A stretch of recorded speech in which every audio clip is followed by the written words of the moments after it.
Hi there Pisces, thank you for joining me for your weekly forecast for week commencing the 19th of October. How you relate to other people and they relate to you, you interact, your needs around love or just generally in life come very much under the astral microscope this week under the auspices of a dramatic skyscape. If you remember, in August, Jupiter, the planet of fortune, moved into your sector of relating, into the sign of Virgo, which is opposite your sign. Now, whilst this was strongly publicised by all us astrologers, perhaps what wasn't quite so well known is that Jupiter is in detriment in this location. In other words, Jupiter is all about the big picture.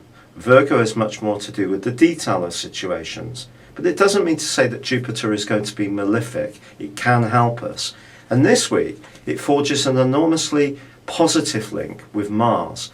And that suggests that if you take the initiative in the way that you interact with others, this could lead to some surprising breakthroughs, some bonds being formed, some alliances coming together, particularly as all these influences are going to be feeding into the sign which is very much to do with power, which is Pluto. And that's in the part of your horoscope to do with your future. Now, also in the second half of this week, Venus comes into the mix, the planet of graciousness, harmony and charm, and also merges with Jupiter. That can be incredibly fortuitous. Now, Mars getting together with Jupiter does have its downsides in the sense that we can be overconfident. And of course, what we don't want to be seen as being too sure of ourselves, cocky, perhaps even arrogant, that can create the wrong impression.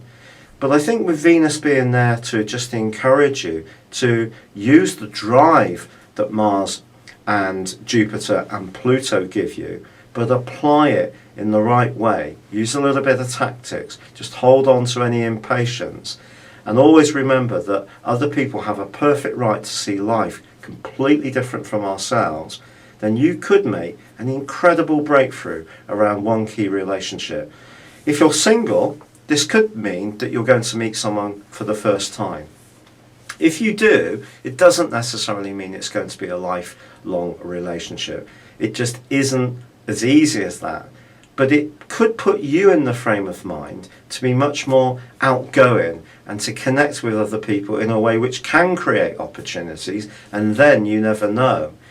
But on the other side of the coin, it may be in an existing relationship. This spurs you to be a bit more outspoken, to assert yourself, and that can be very positive.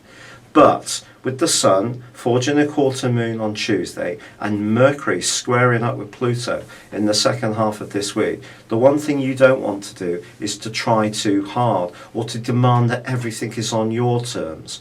So understanding the politics of situations as well as the more human side of things in terms of how we speak, the sounds we make, the terms of endearment that we express, how that creates goodwill, rapport and nice relationships. We need to understand also those times when we feel those greater needs, perhaps even a determination to get our own way, and that's something you need to balance with the rights of other people too this week.